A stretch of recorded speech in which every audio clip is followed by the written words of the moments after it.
Imagine you're driving through the Nevada desert. For the last 40 minutes, you haven't seen another car. Your phone lost signal almost an hour ago. The radio gave up shortly after that. Now it's just you and a road that refuses to end. The fuel gauge is dropping faster than you expected. The mountains ahead never seem to get any closer. Your engine dies. You step outside. The silence is overwhelming. No traffic. No houses. No people. Just miles of empty desert, stretching in every direction. If you shouted for help, no one would hear you. And that's exactly why this road has terrified travelers for generations. In 1986, Life magazine gave it a name that has never disappeared. The loneliest road in America. But here's the strange part. That nickname wasn't meant as a compliment. It was a warning. A warning about a highway so isolated that even experienced drivers prepare for it, like an expedition. A road where one simple mistake can leave you completely alone. So, how did an ordinary stretch of pavement earn one of the most chilling reputations in America? And why do thousands of people still choose to drive it every year? To answer that, we have to start at the very beginning. Every dangerous journey begins the same way. It feels completely ordinary. Leaving Carson City, nothing seems unusual. There are restaurants, gas stations, traffic lights, people walking their dogs. The road looks like every other highway in America, which is exactly what makes it so deceptive. Because the danger doesn't begin all at once. It waits. The farther east you drive, the quieter everything becomes. The traffic starts disappearing. The gas stations become harder to find. Even the towns feel smaller. Then you arrive in Fallon. Most people see another small desert town. Experienced drivers see something else. The last real chance to prepare. Because once you leave Fallon, everything changes. The next major stop is more than 100 miles away. Your phone may not work. If your car breaks down, you can't assume another driver will appear in a few minutes. Out here, minutes can feel like hours. And that's when people realize this isn't just another road. It's one of the few places left in America where you're expected to rely on yourself. Long before there were highways, people were already trying to cross this desert. Indigenous communities knew these valleys better than anyone. They understood where water could be found, which mountain passes were safe, which routes could mean the difference between life and death. Then came explorers, stagecoaches, the Pony Express. Everyone followed the same narrow path through Nevada. Not because it was easy, because there weren't many other options. Then the automobile arrived. In 1919, the U.S. Army attempted something ambitious. A military convoy would drive across America using the country's existing roads. One of the young officers watching that journey was Dwight D. Eisenhower. The trip became a disaster. Vehicles broke down constantly. Roads disappeared beneath sand and mud. Bridges collapsed. What should have taken days lasted more than 2 months. That experience changed Eisenhower forever. Years later, as president, he championed the interstate highway system. America finally had faster, safer, more reliable roads. But there was one problem. The new interstate didn't come this way. Interstate 80 was built farther north. The trucks followed it. The businesses followed it. The travelers followed it. Little by little, this road was left behind. What had once connected America now connected almost no one. Ironically, that's exactly what preserved it. While the rest of the country grew louder, busier, and more crowded, this highway remained almost exactly as it had been for decades. And that's why driving it today doesn't feel like entering another state. It feels like entering another time. At first, the silence feels peaceful. There's something calming about driving through a landscape this empty. No traffic, no horns, no endless stream of notifications demanding your attention. Just the road, the mountains, and the sky. But somewhere around the second hour, that feeling begins to change. You start checking the fuel gauge more often. You glance in the mirrors, even though there's no one behind you. The mountains don't seem to move. The scenery barely changes. One valley looks exactly like the last. Then another, without realizing it. Your brain starts playing tricks on you. Psychologists have a name for this: highway hypnosis. It's a mental state where your body keeps driving, but your attention slowly drifts away. Your eyes stay open. Your hands stay on the wheel, yet your awareness quietly fades. Most people don't even realize it's happening. Reaction times become slower. Small mistakes become easier to make. On a busy highway, another driver might snap you back to reality. Out here, there is no one. Just silence. And that's exactly what makes this road so dangerous. People don't usually get into trouble because they're reckless. They get into trouble because they underestimate the road. It starts with something small: A tire running slightly low on air. An engine that's been overheating for weeks. A fuel tank that's probably enough. On most highways, those aren't emergencies. Out here, they can become one. Between some towns, more than 100 miles separate basic services. Traffic drops dramatically once you leave the more populated western section of the route. And in the quietest stretches, you may wait a long time before another vehicle appears. Imagine opening the hood of your car. Heat pours into your face. You look around. Nothing. No buildings. No gas station. No sound, except the wind. You check your phone. Still no signal. Now the silence feels different. It isn't peaceful anymore. It's personal. And that's when the mind begins asking questions. How long has it been since another car passed? Does anyone even know I'm here? It's amazing how quickly confidence disappears. Because the moment your vehicle stops, your world shrinks to the few feet around you. Everything beyond that becomes uncertainty. Nature has a way of treating everyone equally. It doesn't care how expensive your truck is, how much driving experience. The desert follows only one set of rules, its own. During the summer, the pavement can become hot enough to punish both people and machines. Hours later, you're climbing mountain passes more than 7,000 feet above sea level. Engines struggle, cooling systems work harder, brakes heat up on long descents. Then, just as quickly, you're back on the desert floor again. It's a cycle that repeats over and over and over. Then there are the animals. Much of the land surrounding the highway is open range. That means cattle can wander directly onto the road. At night, a black cow standing on dark asphalt is almost invisible until it's too late. Mule deer are just as unpredictable, blinded by headlights. They often leap directly into the path of oncoming traffic instead of running away. But even after hearing all of this, the biggest surprise isn't that people still drive this road. It's why they do. Because despite the danger, despite the isolation, despite everything we've talked about, thousands of people willingly come here every year.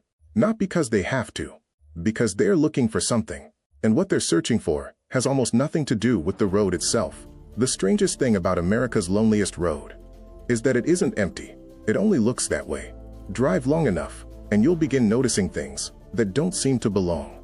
An abandoned stone building, standing alone in the desert, a crumbling mining town, old telegraph poles stretching toward the horizon, a cemetery with only a handful of graves. It's almost as if people came here, built entire communities, then simply disappeared. And in a way, that's exactly what happened. During the 1800s, this was one of the busiest transportation corridors in the American West. Stagecoaches passed through. Freight wagons crossed the desert. The Pony Express raced along these valleys, carrying mail across the country. Mining towns exploded almost overnight as people chased dreams of silver and gold. For a while, this road represented opportunity, a chance to become rich, a chance to build a new life. But fortunes don't last forever. When the mines dried up, people packed what they could carry, locked their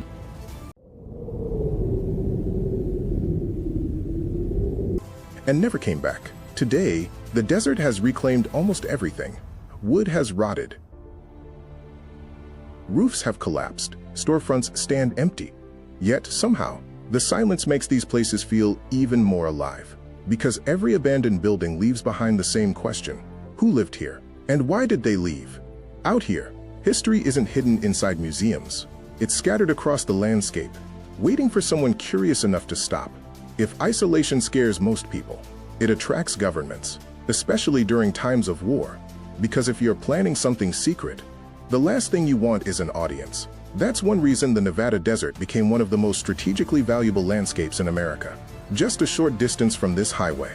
During the height of the Cold War, the United States carried out an underground nuclear test known as Project Shoal. Not to destroy a city, not to demonstrate military power, but to answer a scientific question.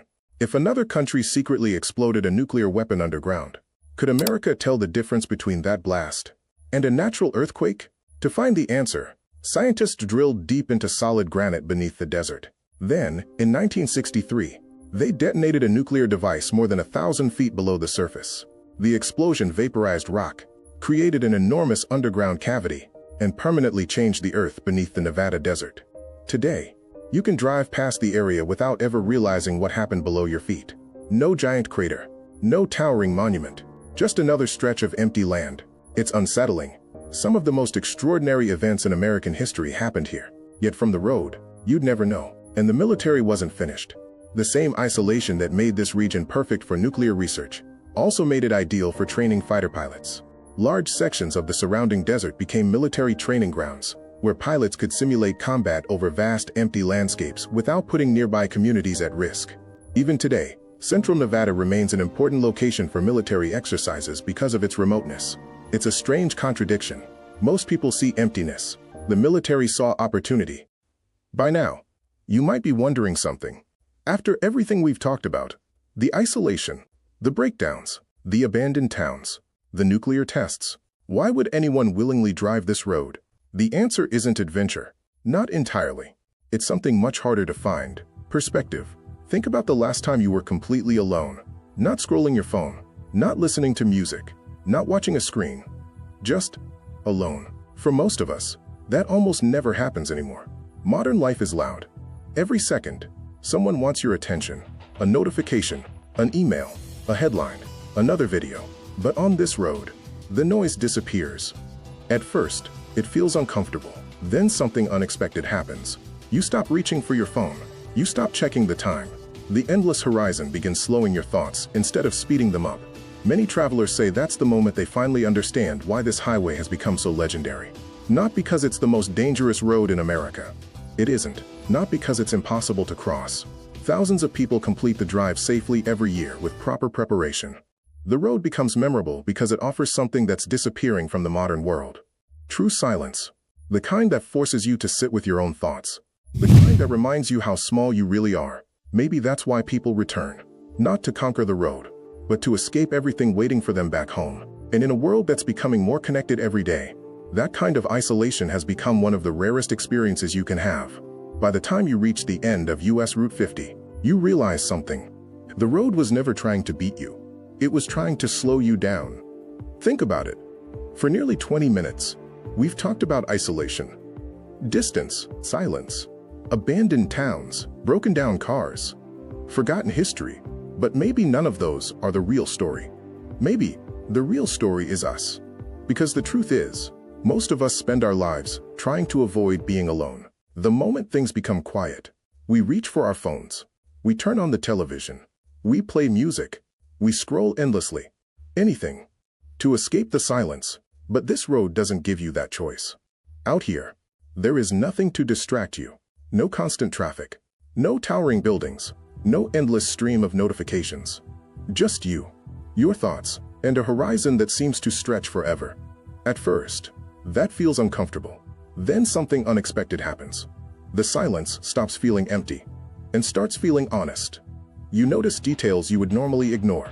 The sound of the wind, the changing colors of the mountains, the way the sunlight slowly transforms the desert. Even time begins to feel different. Hours pass without urgency. Miles disappear without you noticing. For the first time in a long time, you aren't rushing toward the next thing. You are simply present. Maybe that's why so many people remember this road long after they've driven it. Not because it's the most dangerous, not because it's the longest, and not because it's impossible to cross. Thousands of travelers complete the journey safely every year with preparation and respect for the conditions. They remember it because it offers something the modern world rarely does. Perspective. The Nevada desert has existed for millions of years. The mountain ranges surrounding this highway rose long before the first human ever walked across them. Civilizations came. Mining towns appeared. The Pony Express thundered through these valleys. Highways were built. Families moved away. The desert remained. Long after we're gone, it will still be here. The same mountains. The same silence. The same endless horizon. Maybe that's why this road has fascinated people for generations. It reminds us that the world doesn't revolve around us. It never has. We're simply passing through. For a few hours, we borrow this road. Then we leave. The desert stays exactly as it was before we arrived. Perhaps that's the real reason it's called the loneliest road in America. Not because there are so few people, but because it's one of the last places where you can no longer hide from yourself. And maybe that's what makes it unforgettable. So if you ever find yourself driving across this empty stretch of Nevada, don't rush it. Roll the windows down. Turn the music off. Listen to the silence. Because in a world that's becoming louder every single day, silence might be the rarest destination of all. There are still places on Earth where maps tell only half the story. Places where history refuses to stay buried. and where one wrong step can change everything. If you enjoy documentaries that uncover those stories, subscribe, because we're just getting started. Thanks for watching, and I'll see you in the next mystery.